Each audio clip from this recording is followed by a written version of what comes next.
दोस्तों नमस्कार, स्वागत है आप सभी लोगों का आज की अपनी इस ऑनलाइन यूट्यूब क्लास में। दोस्तों अपनी सीनियर सेकेंडरी लेवल 11वीं क्लास की जो बुक जो यूनिट चल रही है हीट एंड थर्मोडायनेमिक्स, उसमें अपन ने सॉलिड में प्रसार, द्रव में प्रसार और कुछ न्यूमेरिकल थर्मल स्ट्रेस तापीय प्रतिबल के बारे में डिस्कस कर लिया था। आज अपन आगे की चर्चा करते हैं दोस्तों ऊष्माधारिता। नेक्स्ट अपना टॉपिक है ऊष्माधारिता।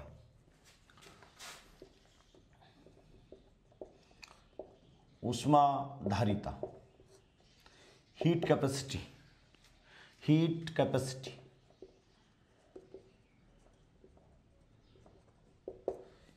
हीट कैपेसिटी होती क्या है कि कोई भी अपने पास में मटेरियल है,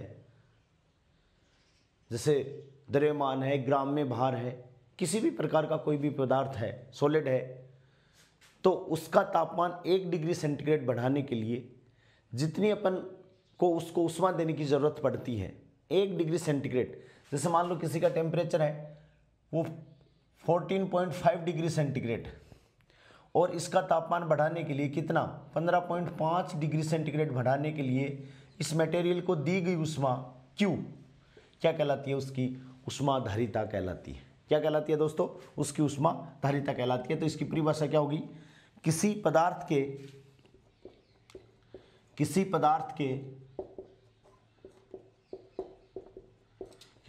के ताप में एकांक वृद्धि करने के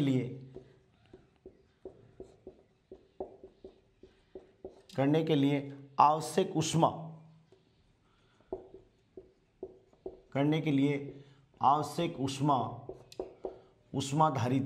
कहलाती है। आवश्यक ऊष्माधारिता कहलाती है।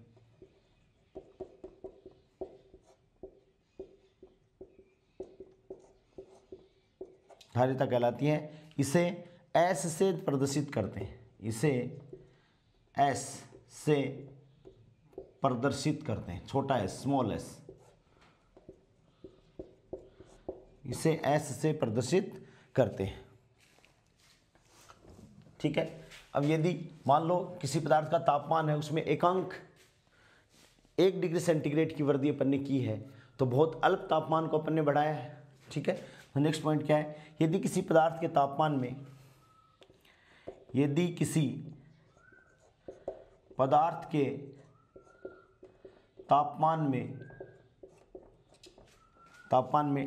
डेल्टा टी परिवर्तन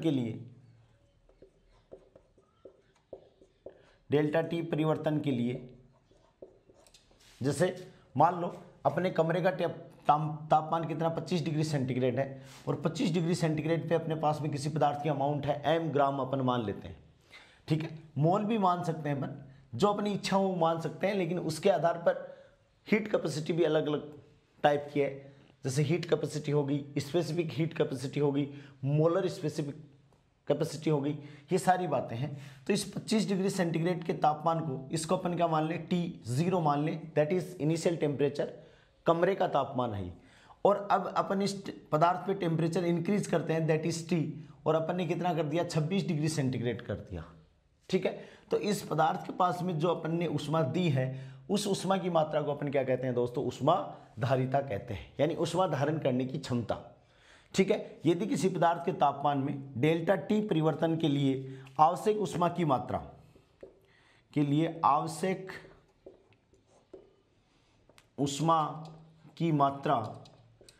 डेल्टा क्यू है। आवश्यक ऊष्मा की मात्रा क्या है? डेल्टा क्यू है तो, या डेल्टा क्यू हो तो S इक्वल्स टू, ऊष्माधारिता है, S इक्वल्स टू क्या हो जाएगी दोस्तों? Delta Q upon delta T. क्या हो जाएगा? S equals to delta Q upon delta T हो जाएगा। ठीक है। इसका मात्रक देखिए, मात्रक क्या हो जाएगा? इसका मात्रक, ऊष्मा का मात्रक क्या होता है दोस्तों? जूल। ठीक है। और डेल्टा टी को अपन टेम्परेचर को अपन केल्विन में मेजर करते हैं, तो इसका मात्रक क्या हो गया, जूल पर केल्विन। क्या हो गया, जूल पर केल्विन। ठीक है, या जैसे उष्मा को अपन कैलोरी में मेजर करते हैं, तो कैलोरी बटे डिग्री सेंटीग्रेड हो सकता है, कैलोरी बटे डिग्री सेंटीग्रेड हो सकता है। ठीक है, नेक्स्ट अपना ये मात्रक आ गया। इसका विमीय सूत्र पूछा जा सकता है, एग्जाम में इंपॉर्टेंट है विमीय सूत्र। और विमीय सूत्र कभी भी अपन डायरेक्ट नहीं लिखेंगे, निकाल के लिखेंगे।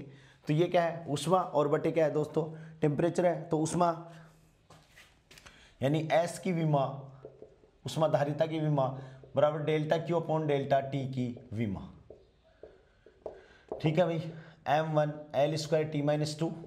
ठीक है, और नीचे केल्विन या थीटा, जो भी आप अपनी इच्छा से अनुसार थीटा लिखना चाहो या केल्विन लिखना चाहो, जो भी आप लिख सकते हो वो लिखो। तो इसकी विमा क्या आ गई, m1 L²T-2 और केल्विन माइनस के का मतलब दोस्तों केल्विन है, के का क्या है, केल्विन है। ठीक है, तो ये अपने पास में क्या आ गई, उष्माधारिता का विमा आ गई, उष्माधारिता का मात्रक ये हो गया। अब अपन नेक्स्ट बात करते हैं विशिष्ट उष्माधारिता। विशिष्ट उष्माधारिता क्या चर्चा करते हैं, specific heat capacity. Specific heat capacity. हाँ तो दोस्तों देखिए, अब अपन स्पेसिफिक हीट कैपेसिटी के बारे में डिस्कस कर रहे हैं। स्पेसिफिक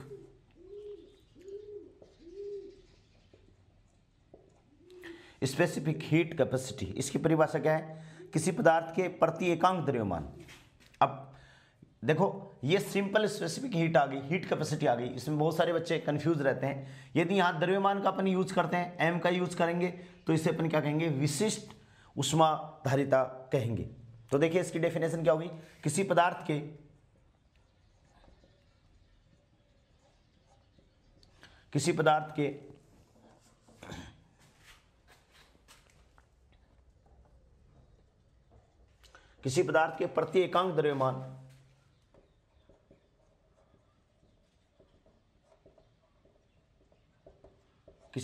प्रति एकांक द्रव्यमान का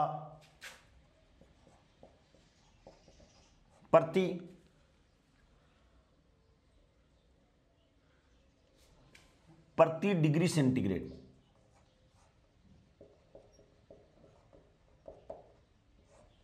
किसी पदार्थ के प्रति एकांक द्रव्यमान का प्रति डिग्री सेंटीग्रेड ताप बढ़ाने के लिए, प्रति डिग्री सेंटीग्रेड ताप बढ़ाने के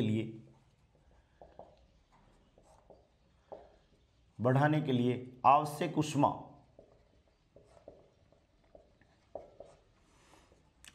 उष्मा की मात्रा विशिष्ट उष्माधारिता कहलाती है। विशिष्ट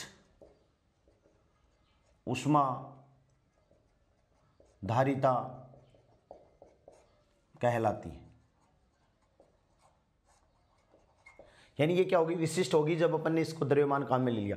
प्रति डिग्री सेंटीग्रेड की अपन एकांक या ये भी लिख सकते हैं, एकांक तापमान में एकांक वृद्धि करने पर आवश्यक उष्मा की मात्रा विशिष्ट उष्माधारिता कहलाती है। क्या कहलाती है दोस्तों, विशिष्ट उष्माधारिता कहलाती है। यदि किसी m द्रव्यमान का, यदि किसी m ग्राम द्रव्यमान का, m ग्राम पदार्थ, m ग्राम द्रव्यमान के पदार्थ का तापमान डेल्टा टी बढ़ाने के लिए आवश्यक उष्मा डेल्टा क्यू हो तो विशिष्ट उष्माधारिता कितनी हो जाएगी, हो तो विशिष्ट उष्माधारिता, ये देखो अपन ने ऐसे डिनोट किया है। और विशिष्ट ऊष्माधारिता को अपन किससे डिनोट करेंगे दोस्तों? विशिष्ट ऊष्माधारिता को अपन, हाँ, या तो ये कैपिटल एस है, इसे कैपिटल एस मान सकते हैं अपन, ये कैपिटल एस, और विशिष्ट ऊष्माधारिता को अपन छोटे एस से, और छोटा एस क्या है? Capital S upon M. क्या है दोस्तों? कैपिटल एस अपॉन एम, और इसमें भाग देंगे तो 1 अपॉन एम और डेल्टा क्यू अपॉन क्या आ गई? Delta T. ये क्या हो गई? विशिष्ट ऊष्माधारिता आ गई। क्या आ गई दोस्तों? विशिष्ट ऊष्माधारिता आ गई। ठीक है, विशिष्ट ऊष्माधारिता का मात्रक, भाई इसमें क्या था? जूल पर केल्विन, और इसमें जूल पर केल्विन तो ही है। ठीक है, तो मात्रक क्या हो गया? देखिए, मात्रक जूल पर ग्राम, क्या हो गया? जूल पर केजी, एमकेएस की बात कर रहे हैं, और क्या हो गया? डिग्री सेंटीग्रेड या केल्विन। ठीक है, और वी में सूत्र में इसमें क्या आ जाएगा? एम और आ जाएगा, तो एम से एम क्या हो जाएगा दोस्तों? कट जाएगा, तो एम की पावर क्या आ जाएगी? 0 आ जाएगी। ठीक है ना, इसी में अपन चेंज कर देते, तो देखिए वीमा, इसी में अपन चेंज करेंगे तो m से m कट जाएगा, क्योंकि m का ही तो भाग लग रहा है, तो m से m कट जाएगा। तो या तो ऐसे ही कर लो, ये वीमा m1 L square t-2 k-1, और बटे क्या आ गया? m1 आ गया, m1 से m1 कट गया, तो ये इसकी वीमा होगी m0 L स्क्वायर t-2, और दोस्तों क्या हो गई? k-1। तो देखो, मात्रक भी अलग, वीमा भी अलग, इसका मतलब ये जो भौतिक राशि है इसका मान ये भी क्या है? इससे अलग हो गई है। यानी विशिष्ट ऊष्माधारिता है वो ऊष्माधारिता से क्या है दोस्तों? अलग है। ठीक है, अब ये जो विशिष्ट ऊष्मा है वो दो प्रकार की है। एक तो क्या है? कांस्टेंट प्रेशर पे, कि नियत दाब पे, जिसे अपन बोलते हैं सीपी। ठीक है, और एक अपन किसे बोलते हैं? सीवी, जो कांस्टेंट वॉल्यूम पे होती है। ये अपन ने पढ़ा भी है, सीपी और सीवी में रिलेशन, सीपी माइनस सीवी बराबर क्या होता है? आर होता है मेयर का संबंध। ये अपन ने पढ़ा भी है, इसे जस्ट पीछे वाली यूनिट में अपन ने इसको पढ़ा भी है। सीपी और सीवी की वैल्यू अपन ने निकाली है, और वहां से गामा की वैल्यू भी अपन ने दोस्तों निकाली है। तो आप इसका स्क्रीनशॉट ले सकते हैं ताकि अपन आगे बढ़े, कि विशिष्ट ऊष्माधारिता है वो दो प्रकार की होती है। देखिए, थ्योरेटिकल पोर्शन है जिसको अपन को एक बार अपनी नजरों के अंदर से निकालना है। विशिष्ट ऊष्माधारिता, एक देखिए, विशिष्ट ऊष्माधारिता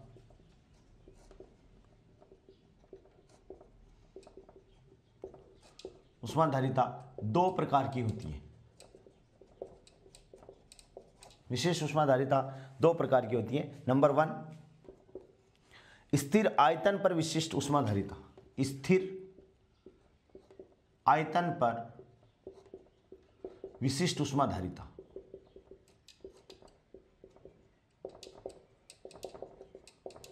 विशिष्ट ऊष्माधारिता जिसको अपन क्या कहते हैं दोस्तों? सीवी। क्या कहेंगे? सीवी कहेंगे, स्थिर आयतन पर विशिष्ट ऊष्माधारिता। इसमें अपन चर्चा करें तो अपन क्या, स्थिर आयतन पर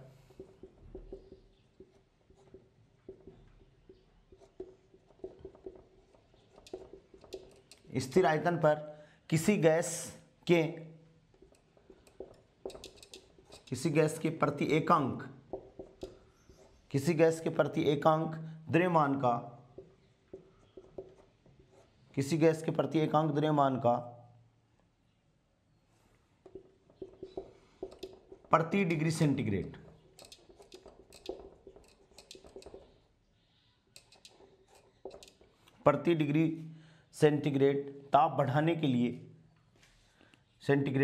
ताप बढ़ाने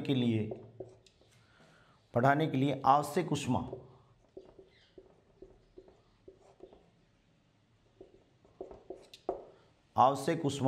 स्थिर आयतन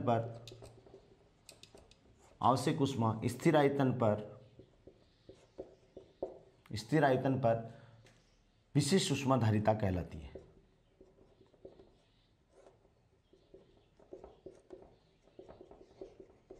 विशिष्ट ऊष्माधारिता कहलाती है।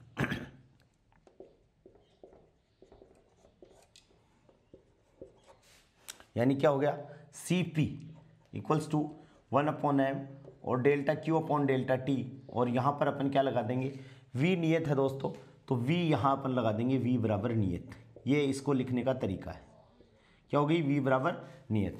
ये क्या है, सेम टू सेम S किस में कन्वर्ट हो गया, S है वो Cp में Cv में कन्वर्ट हो गया।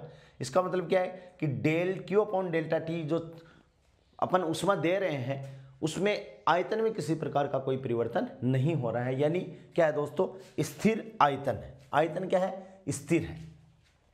ठीक है, ऐसे ही दूसरे प्रकार की जो विशिष्ट ऊष्मा होती है वो क्या है, स्थिर दाब पर, स्थिर दाब पर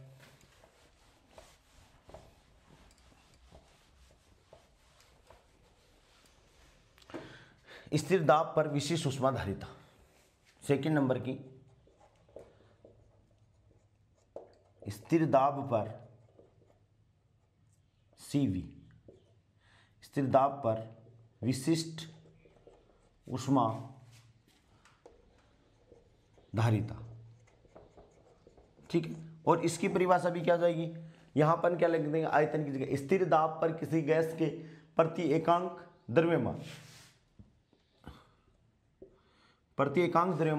का प्रति डिग्री सेंटीग्रेड ताप बढ़ाने के लिए आवश्यक ऊष्मा की मात्रा स्थिर दाब पर, बस आयतन की जगह क्या लिखना है दोस्तों, दाब लिखना है, और दाब इसको अपन लिखेंगे तो Cp।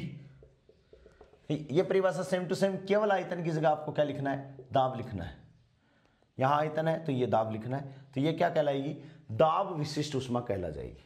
ठीक है ना, नियत आयतन पर दाब या स्थिर दाब पर विशिष्ट ऊष्माधारिता कहने लग जाएंगे अपन इसको। तो ये Cp बराबर क्या हो जाएगी, 1/m और delta Q upon delta T, और क्या हो जाएगा दोस्तों, P।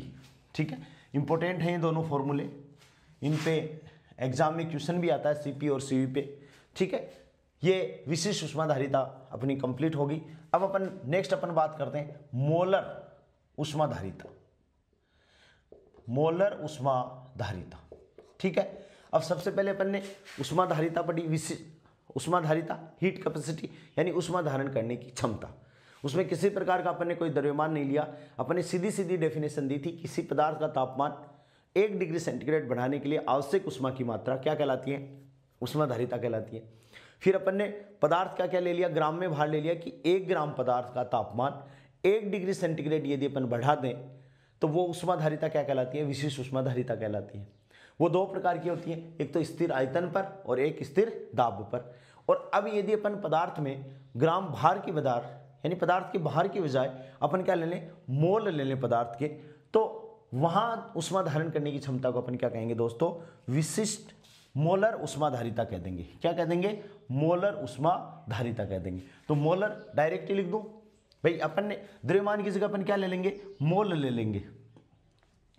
ठीक है, डेफिनेशन लिख लो, किसी गैस, अब मोलर ऊष्माधारिता क्या है, गैस के लिए डिफाइन अपन कर रहे हैं। किसके लिए, गैस के लिए, क्योंकि मोल तो क्या है, गैस, मोल क्या है, गैस को तौलने की एक इकाई है। ठीक है ना, 2 मोल गैस का मतलब क्या है, 1 मोल गैस का मतलब है कि कितने परमाणु हैं उसमें, अणु है 6.023 गुणा 10 की पावर 23 अवोगाद्रो संख्या के बराबर, या उसका आयतन कितना है, 22.4 लीटर आयतन है। कितना आयतन है, 22.4 लीटर उसका आयतन है। तो किसी गैस के मोलर ऊष्माधारिता किस रिलेटेड है, आप याद रखोगे कि गैस से रिलेटेड है। किस से रिलेटेड है दोस्तों, गैस से रिलेटेड है। तो किसी गैस के प्रति एकांक मोल की मात्रा, प्रति एकांक मोल की मात्रा का प्रति डिग्री सेंटीग्रेड, प्रति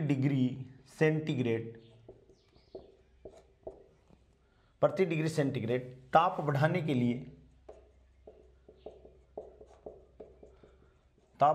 लिए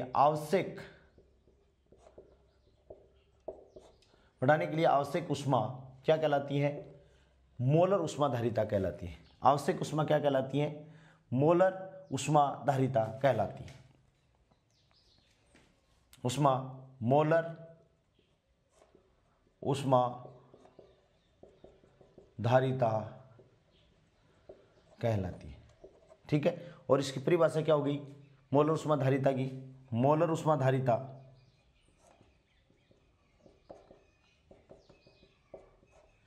क्या होगी? बराबर 1/μ और delta Q upon delta T.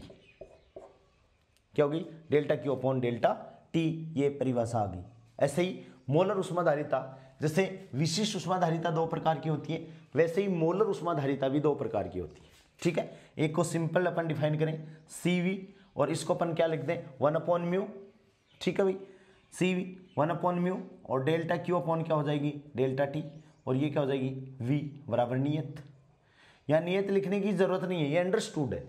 यदि ऐसे ब्रैकेट लगा के V लिखा हुआ है, इसका मतलब क्या है आयतन स्थिर है। और दूसरे प्रकार की जो होती हैं वो क्या होती है? स्थिर दाब पर मोलर ऊष्माधारिता कितनी होगी? CP = 1/μ और डेल्टा क्यू अपॉन क्या हो गया डेल्टा टी, और ये क्या हो गया P बराबर क्या हो गया दोस्तों नियत। तो ये दोनों प्रकार की जो ऊष्माधारिता हैं वो क्या कहलाती हैं? मोलर ऊष्माधारिता कहलाती हैं। ठीक है, ये अपना छोटा सा टॉपिक था। अब देखिए और इम्पोर्टेंट बातें हैं इसके बारे में, मिटा देता हूं। हाँ,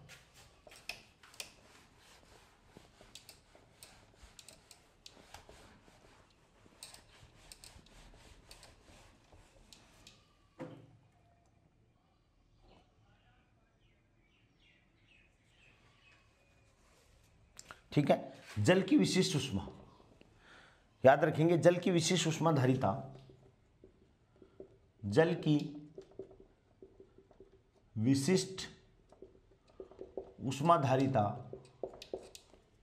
बराबर, जल की विशिष्ट ऊष्माधारिता अपन कितने मानेंगे? 1 कैलोरी प्रति ग्राम इंटू डिग्री सेंटीग्रेड बराबर कितनी हो जाएगी? 4186 जूल बटे केजी गुणा डिग्री सेंटीग्रेड। कितनी हो जाएगी? ग्राम है, ग्राम को अपन केजी में बदलेंगे और ये कैलोरी में हो जाएगी, तो 4186। ठीक है, नेक्स्ट है बर्फ की विशिष्ट ऊष्माधारिता,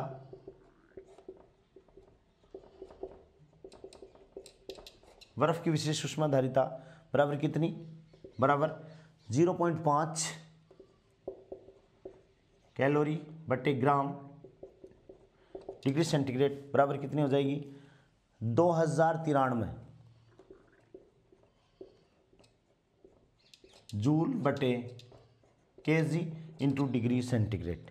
यानी जल के बजाय, बर्फ की बजाय जल में ऊष्मा धारण करने की क्षमता क्या है? ज़्यादा होती है। ठीक है, अन्य पदार्थों की तुलना में देखें, इंपॉर्टेंट बात है, अन्य पदार्थों की तुलना में,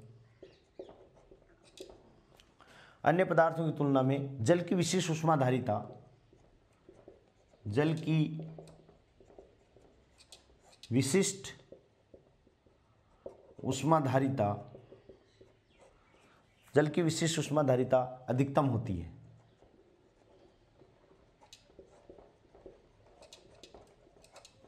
विशिष्ट ऊष्माधारिता अधिकतम होती है।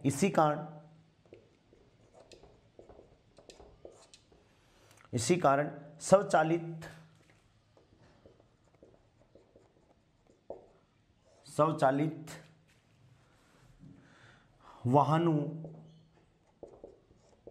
वाहनों के रेडिएटर, स्वचालित वाहनों के रेडिएटर में जल का उपयोग होता है। जल का उपयोग होता है। सिकाई के लिए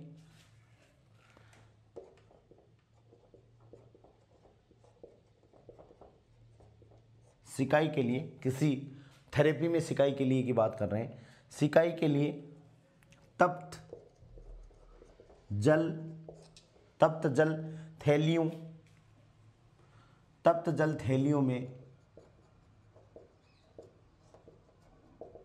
थैलियों में जल का उपयोग किया जाता है। सिकाई के लिए तप्त जल थैलियों में जल का उपयोग किया जाता है। ठीक है ना। तो जो गाड़ियों के जो रेडिएटर है कि जल की विशेष ऊष्मा होती है, तो गाड़ियों का जो रेडिएटर होता है जो टेम्परेचर को मेंटेन करने के काम में आता है, उसमें अपन किसका उपयोग करते हैं दोस्तों, जल का प्रयोग किया जाता है। ठीक है, अब अपन डिस्कस कर रहे हैं अवस्था परिवर्तन। किसके डिस्कस कर रहे हैं, अवस्था परिवर्तन के बारे में डिस्कस कर रहे हैं। अवस्था परिवर्तन, change in state. Change in state, अवस्था परिवर्तन का मतलब है ठोस है वो लिक्विड में चेंज हो जाए, लिक्विड है वो वेपर में चेंज हो जाए, यानी अवस्था ही क्या हो जाए, पदार्थ की अवस्था ही क्या हो जाए दोस्तों, बदल जाए, तो उसे अपन क्या कहते हैं, अवस्था में परिवर्तन। क्या कहेंगे उसको, अवस्था में परिवर्तन कहेंगे।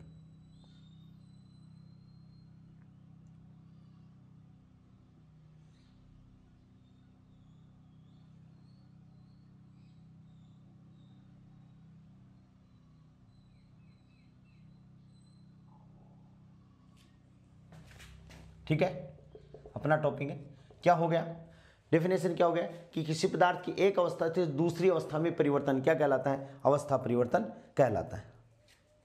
किसी पदार्थ का एक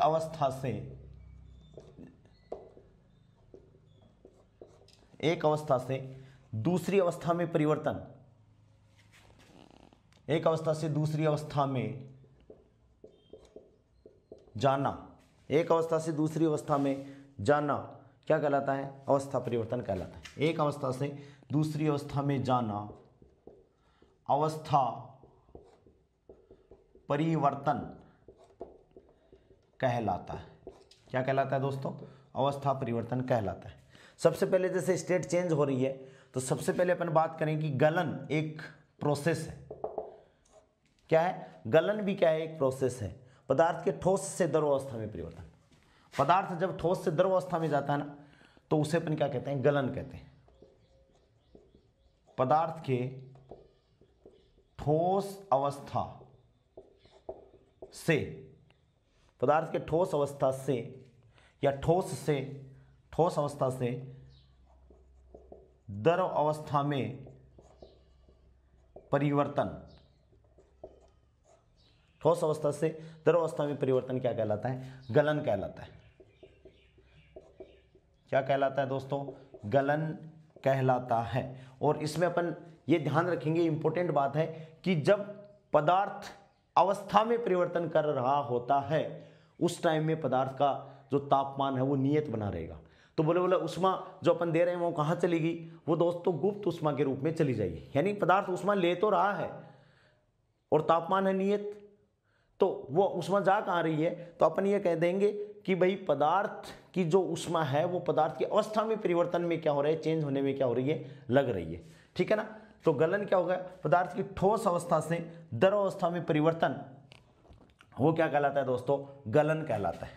ठीक है, नंबर नेक्स्ट क्या है, हीमन या हिमांक बोल सकते हैं इसे, गलन या गलनांक अपन बोल सकते हैं कि वो तापमान जिस पर ये पदार्थ ठोस अवस्था से द्रव अवस्था में परिवर्तन, भाई एक निश्चित तापमान होगा तो उसको अपन क्या कहेंगे दोस्तों, गलनांक। ऐसे ही हीमन का मतलब क्या है कि एक तापमान होगा जिस पर ठोस है वो क्या हो जाएगा, द्रव और ठोस अवस्था में परिवर्तन हो जाएगा, हिम हो जाएगा, जम जाएगा। तो अपन ये कह सकते हैं पदार्थ का द्रव से पदार्थ का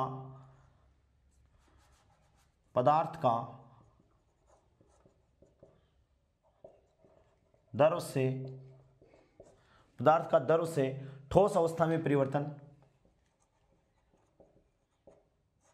पदार्थ का द्रव से ठोस अवस्था में परिवर्तन क्या कहलाता है, हीमन या हिमांक, हीमन कहलाता है, जमना। यानी इसमें भी एक टेम्परेचर है तो उसको अपन क्या कह देंगे दोस्तों, पदार्थ का हिमांक अपन कह सकते हैं।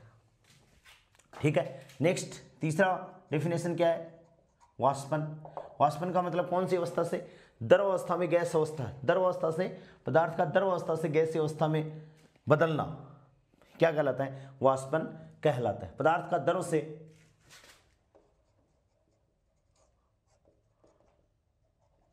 से गैस अवस्था में परिवर्तन क्या कहलाता है?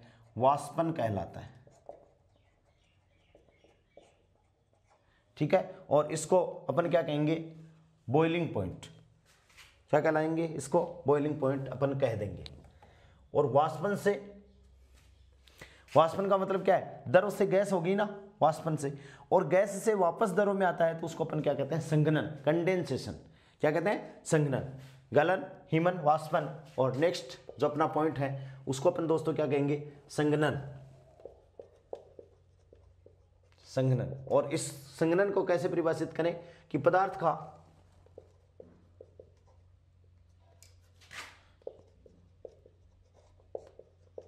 का गैस अवस्था से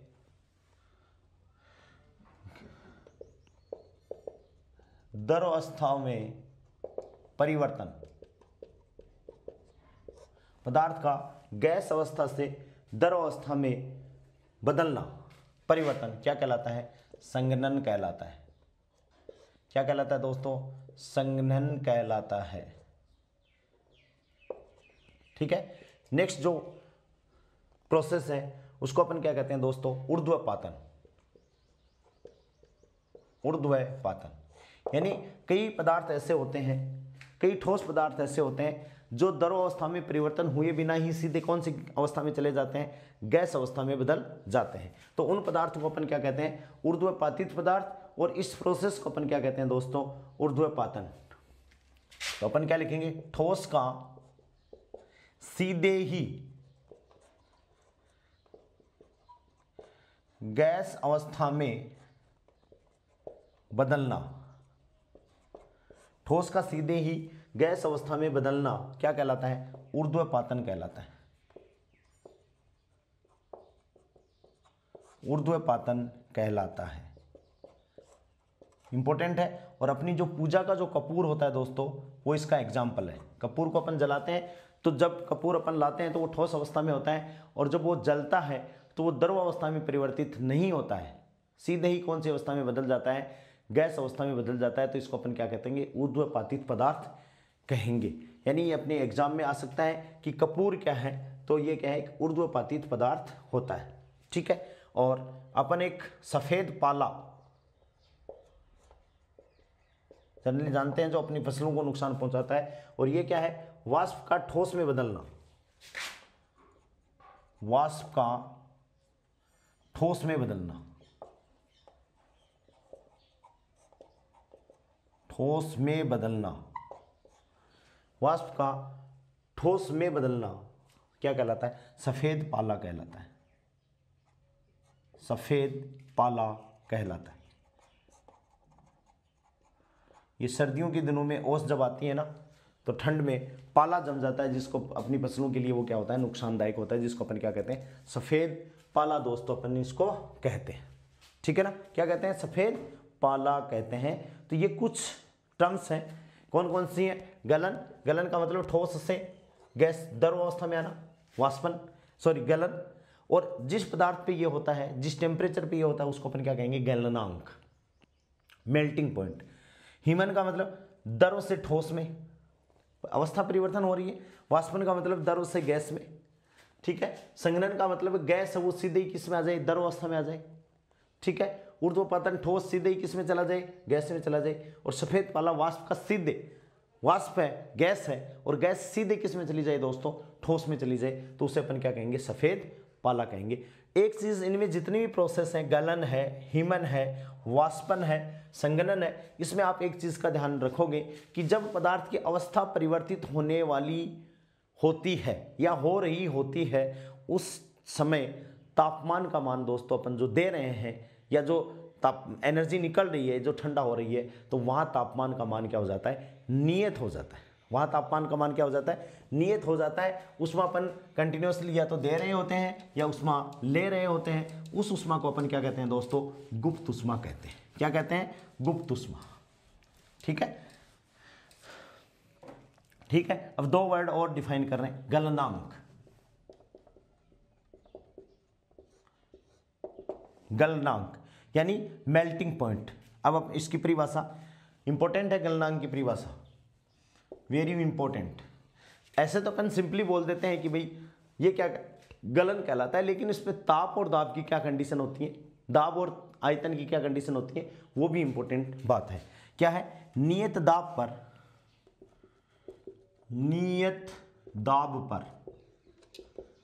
वह ताप, नियत दाब पर वह ताप जिस पर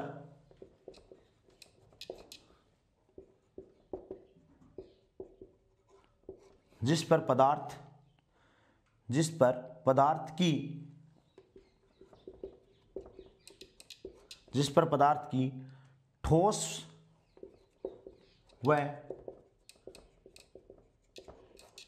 व द्रव अवस्था तापीय साम्य में हो। ठोस व द्रव अवस्था तापीय साम्य में हो। तापीय साम्य का मतलब है कि दोनों अवस्थाओं का तापमान क्या हो, बराबर हो। तापीय साम्य में हो, क्या कहलाता है, गलनांक कहलाता है, गलनांक कहलाता है। ठीक है। और दूसरा, इसको अपन दोस्तों बोलते हैं मेल्टिंग पॉइंट। क्या बोलते हैं, मेल्टिंग पॉइंट। और दूसरा क्या है, क्वथनांक। इसको अपन बोला जाता है बॉइलिंग पॉइंट। क्या बोला जाता है, क्वथनांक को बॉइलिंग पॉइंट। वो भी क्या है, नियत दाब पर वह ताप जिस पर पदार्थ की गैस और द्रव अवस्था, यहां पर कौन सी हो जाएगी, गैस व द्रव अवस्था, जिस पर पदार्थ की द्रव व गैस अवस्था, जिस पर पदार्थ की द्रव व गैस अवस्था तापीय साम्य में हो, क्या कहलाता है, क्वथनांक कहलाता है। क्या कहलाता है दोस्तों, क्वथनांक कहलाता है। ठीक है। और एक इंपॉर्टेंट डेफिनेशन और है कि मानक वायुमंडलीय दाब पर, मानक वायुमंडलीय दाब जो कितना होता है 1.013 गुणा 10⁵ ठीक है, पास्कल। तो मानक वायुमंडलीय दाब पर किसी पदार्थ का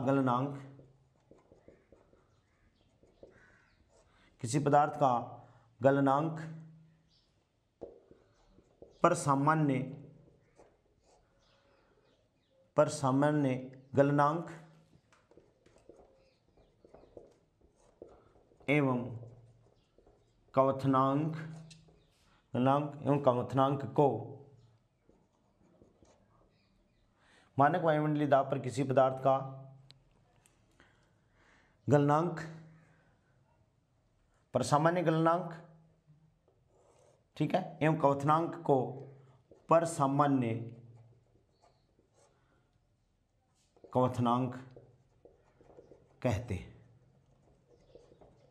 ठीक है। अब ये इंपॉर्टेंट क्वेश्चन हो सकता है, आपको पूछ ले कि परसामान्य क्वथनांक पर दाब का मान कितना होता है, और परसामान्य क्वथनांक पर दाब का मान कितना होगा दोस्तों, 1.01 गुणा 10⁵ पास्कल होता है। ठीक है ना, क्योंकि इसने लिखा है मानक वायुमंडलीय दाब पर किसी पदार्थ का गलनांक, परसामान्य गलनांक एवं क्वथनांक को अपन क्या कहते हैं, परसामान्य क्वथनांक अपन कहते हैं। ठीक है। और अब एक परिभाषा और, जिसे अपन क्या कहते हैं, अभी मैं बता रहा था कि पदार्थ की जब अवस्था परिवर्तित होने वाली हो रही होती है तो हीट तो अपन उस पदार्थ को दे रहे होते हैं, लेकिन पदार्थ की तापमान में इंक्रीमेंट नहीं होता है, तो हीट कहाँ जाती है, उसको अपन क्या कहते हैं, गुप्त ऊष्मा कहते हैं। तो नेक्स्ट अपनी परिभाषा है गुप्त ऊष्मा, लेटेंट हीट। गुप्त ऊष्मा की परिभाषा क्या है, गुप्त ऊष्मा नियत ताप पर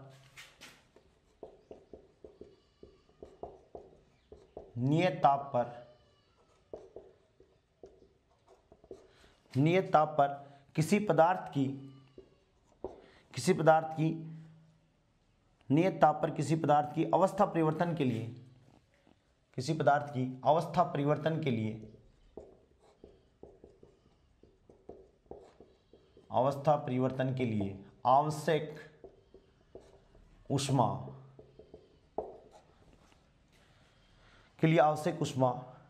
की मात्रा गुप्त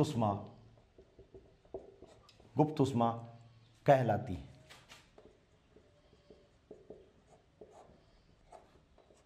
गुप्त ऊष्मा कहलाती है। ठीक है। नियत ताप पर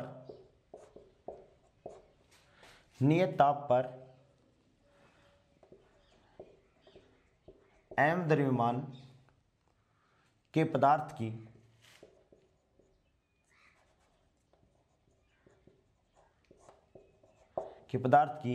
अवस्था परिवर्तन के लिए नियत ताप पर m द्रव्यमान के पदार्थ की अवस्था परिवर्तन के लिए आवश्यक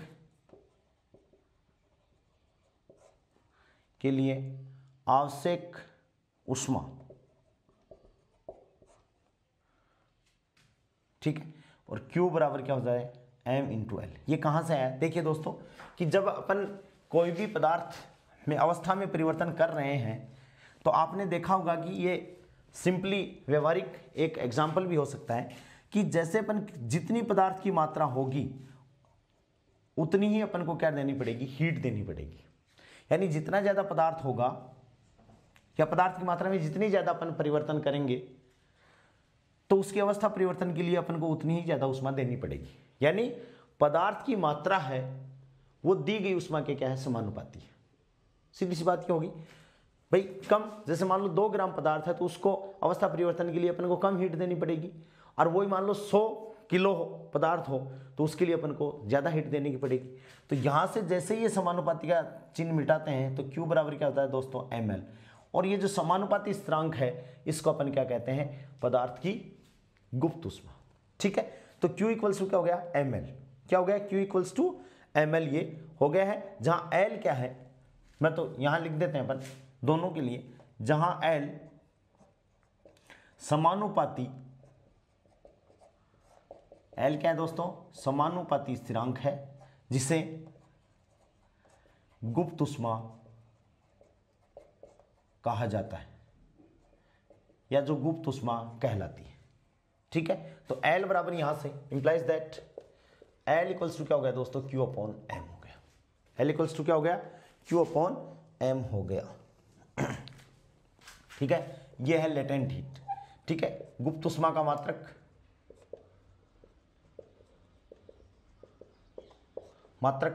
बराबर क्या हो गया?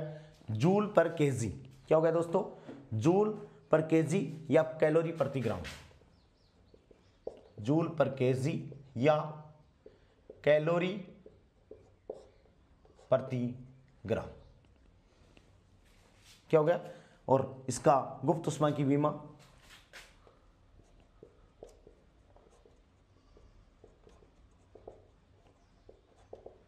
बराबर Q अपॉन m की विमा,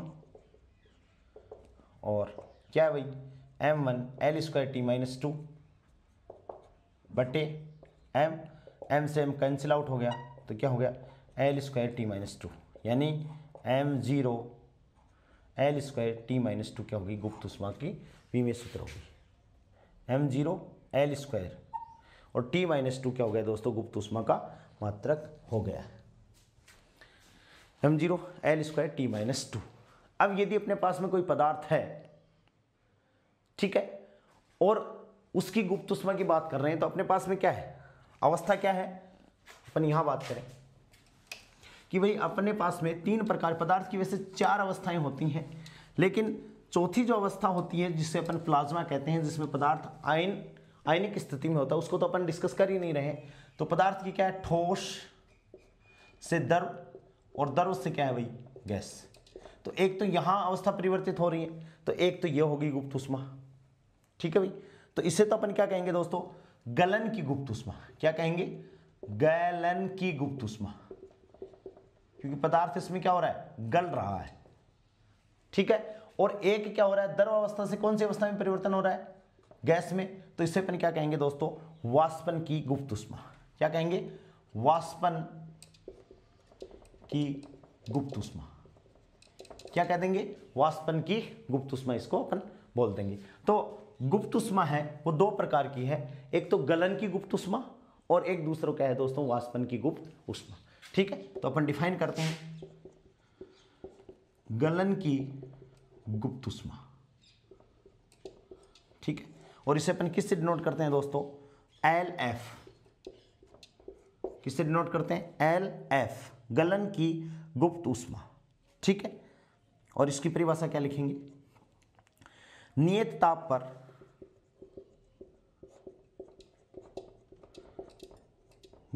पर किसी पदार्थ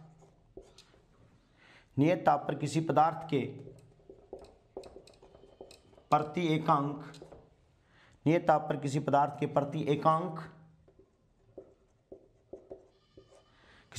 प्रति एकांक द्रव्यमान को ठोस से द्रव अवस्था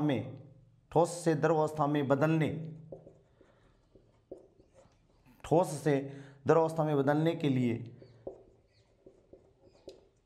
आवश्यक ऊष्मा गलन की गुप्त ऊष्मा कहलाती है। गलन की गुप्त ऊष्मा कहलाती है। और बर्फ के लिए इसका मान कितना होता है दोस्तों? याद रखेंगे 80 कैलोरी प्रति ग्राम। बर्फ के लिए इसका मान याद रखेंगे, इसको अपन बोलते हैं LF। क्या बोलते हैं? LF, गलन की गुप्त ऊष्मा। ठीक है, एंड दूसरे प्रकार की जो गुप्त ऊष्मा है उसको अपन बोलते हैं दोस्तों वाष्पन की गुप्त ऊष्मा।